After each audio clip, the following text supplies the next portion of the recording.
Teman-teman, kerajaan dengan bisnis itu sama ya. Jadi mengelola kerajaan, kemudian mengelola bisnis itu ya hampir-hampir sama, 11-12 gitu ya. Eh, Tentu ada sisi humanisnya, ada sisi nasionalis, ada sisi kebangsaan. Tapi di situ juga ada yang melihat bahwa kerajaan itu adalah sebuah bisnis gitu ya. Nah, kenapa begitu? Ya karena ada kesamaan di sana. Jadi ini kita akan bongkar bagaimana pendirian kerajaan Majapahit itu juga ada kaitannya dengan trik bisnis gitu ya. Ada kaitannya dengan langkah-langkah bisnis untuk membesarkan bisnis, karena kerajaan fisik gitu ya. Kemudian bisnis itu adalah juga fisik, tapi juga ada sesuatu yang non fiksinya, non fisik ya, non fisik jadi. Oke, nanti akan kita bongkar lebih jauh lagi tentang trik bisnis dan juga trik mendirikan sebuah kerajaan. Karena hampir sama, jadi semua aset itu milik kerajaan, milik raja kan, keluarga raja. Kemudian bisa digunakan sebesar mungkin, dan itu adalah aset raja, semuanya milik raja gitu ya. Bisnis juga sama, jadi bisnis itu juga milik seseorang, milik ownernya, milik CEO-nya. Terserah mau diapakan, tapi kan itu miliknya gitu ya. Sama, hampir sama dengan itu. Nanti kan kita lihat tentang bagaimana sih sebenarnya gitu ya. Dan mudah-mudahan ini bisa menjadi satu trik bisnis tersendiri, satu tip bisnis tersendiri untuk kita yang sedang menjalankan bisnis. Oke, sebelum saya lanjutkan lagi, untuk Anda yang baru saja bergabung di channel Cak TV ini, jangan lupa tekan tombol subscribe-nya terlebih dahulu ya, supaya nanti kita bisa lebih semangat lagi untuk menghadirkan video-video terbaru untuk Anda yang bermanfaat. Kemudian juga jangan lupa tekan tombol like-nya, kemudian share video ini ke teman-teman Anda. Siapa tahu teman-teman Anda juga sedang membutuhkan tip bisnis seperti yang ada ini. Jangan lupa juga tekan tombol loncengnya ya.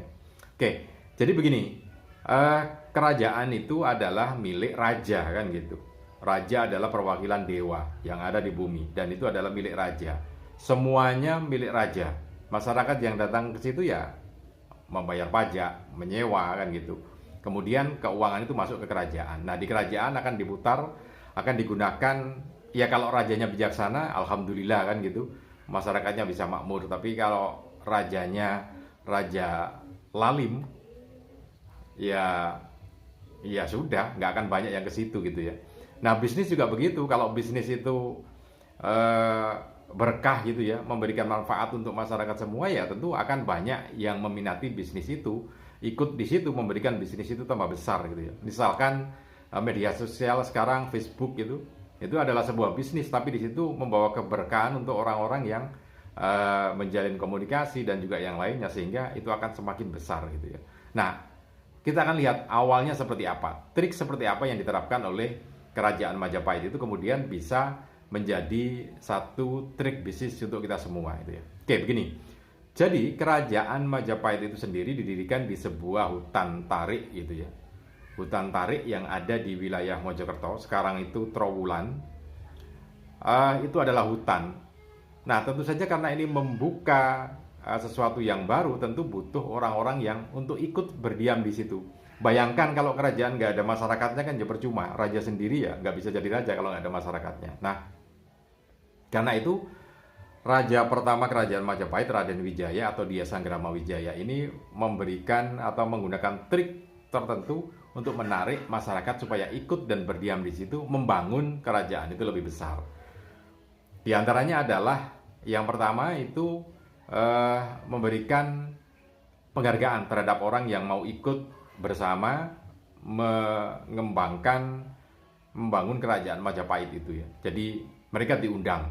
Nah, penghargaannya adalah berupa gelar dan kenaikan pangkat.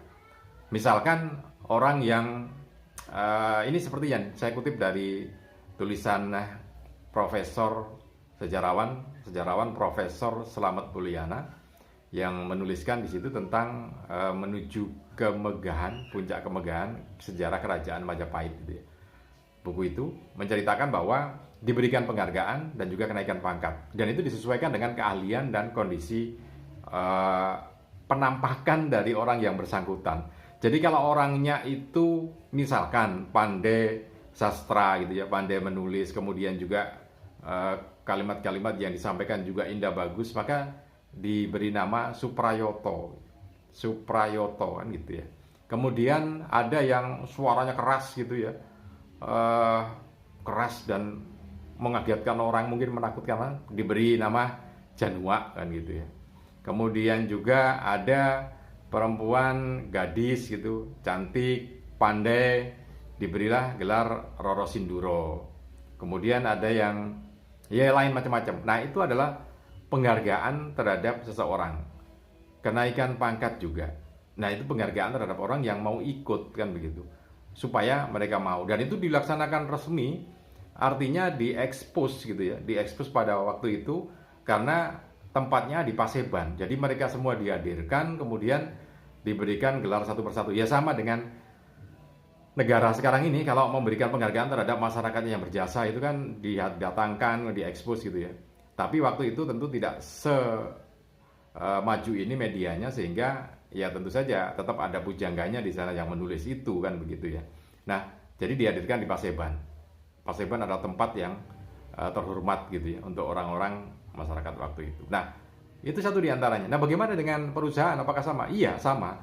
Perusahaan juga sama. Jadi kalau kita ingin orang-orang ini mengikuti bisnis kita atau hadir dalam bisnis kita, ikut mengembangkan bisnis kita, apakah itu posisinya konsumen, apakah kita menjalin kerjasama, ya tetap kita memberikan satu penghargaan tersendiri buat mereka. Satu contoh, level-levelan gitu ya. Jadi kalau kita bermain di dunia medsos itu kan ada levelnya, ada level tertentu gitu ya. Sebuah penghargaan buat mereka yang ikut mengembangkan. Kita terjun di situ ya ikut mengembangkan bisnis itu, entah itu sebagai konsumen ataupun sebagai mitra bisnis.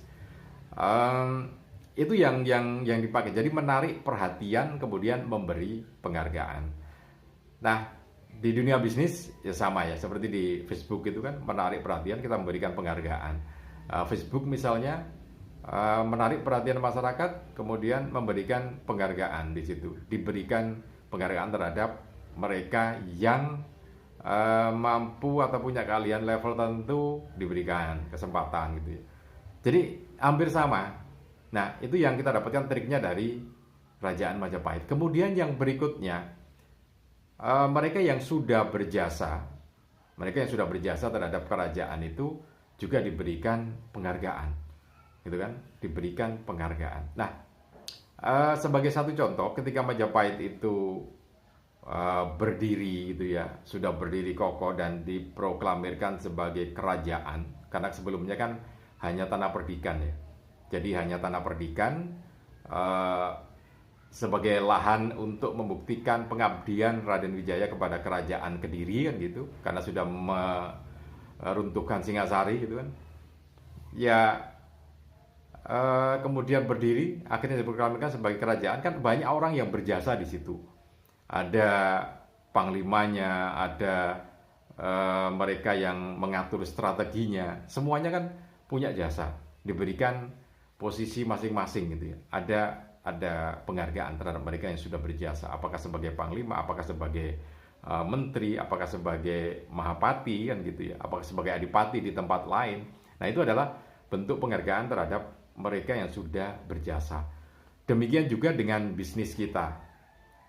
Cuman ini sekedar pengingat ya, meskipun sudah banyak yang sudah melakukan itu, tapi sebagai pengingat untuk kita yang ingin mengembangkan bisnis kita. Jadi kalau di hari raya semacam ini banyak yang memberikan istilahnya itu persenan atau bonus terhadap mitra bisnisnya. Karena bisnisnya adalah sebuah kerajaan kan begitu. Jadi kalau kita punya bisnis kuliner, maka itu adalah kerajaan kuliner Anda. Kalau Anda punya bisnis di media sosial, ya itu adalah bisnis Anda, kerajaan Anda. Makanya kan harus diberi penghargaan. Sehingga di Facebook, di YouTube, ataupun media sosial yang lainnya, itu juga memberikan satu penghargaan tertentu terhadap mereka yang sudah berjasa. Jadi kalau menjelang hari raya ini banyak sekali penghargaan-penghargaan yang diberikan kepada konsumen.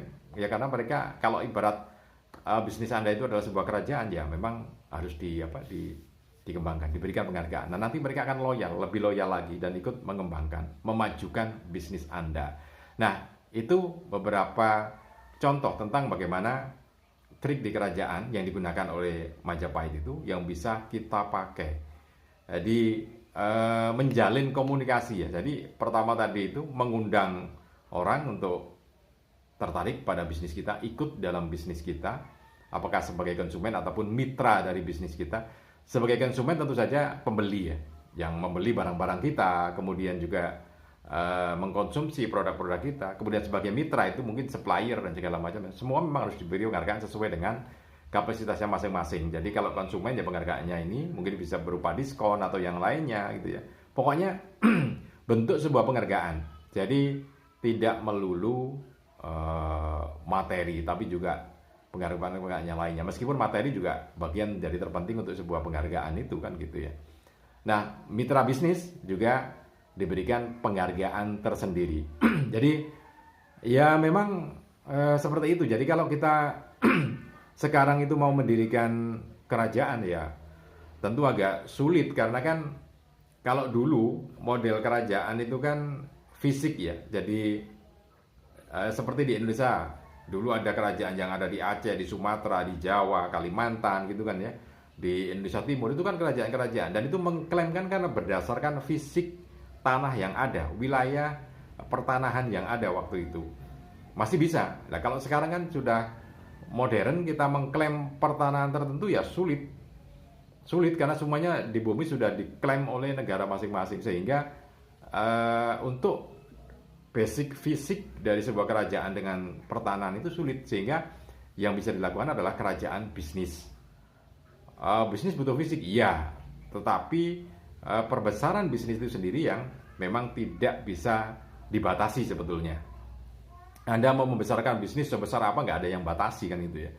Jadi bisa lintas negara, bisa internasional, bisa dilakukan. Karena itu bisnis adalah sebuah kerajaan juga. Nah, Anda yang punya bisnis sekarang mulai gitu ya, apapun itu di media sosial misalkan, itu adalah kerajaan bisnis Anda, embrio kerajaan bisnis Anda yang bisa dibesarkan oleh Anda dengan cara yang tadi itu, strategi-strategi itu, mengundang orang untuk tertarik ke bisnis Anda, kemudian ikut membesarkan, memberi penghargaan, dan akan berputar seperti itu. Sekali lagi, masih ada untuk bisa mendirikan kerajaan itu, meskipun bukan secara fisik batasnya, tetapi batas bisnis yang memang sebetulnya tidak terbatas. Anda bisa melakukan bisnis apa saja dan bisa mendapatkan keuntungan di sana, seperti halnya mendirikan sebuah kerajaan. Makanya sebetulnya game-game yang ada di tempat kita itu adalah untuk menstimulasi otak kita untuk menjadi pemimpin, untuk mendirikan sebuah kerajaan bisnis. Karena kerajaan bisnis itu sekarang masih tetap terbuka. Kerajaan di media sosial itu juga masih tetap terbuka untuk Anda. Silakan, Anda mau jadi rajanya, ambil sana, silakan dikelola, dan mudah-mudahan Anda bisa menjadi seorang raja dalam bisnis, apapun bisnis Anda ya.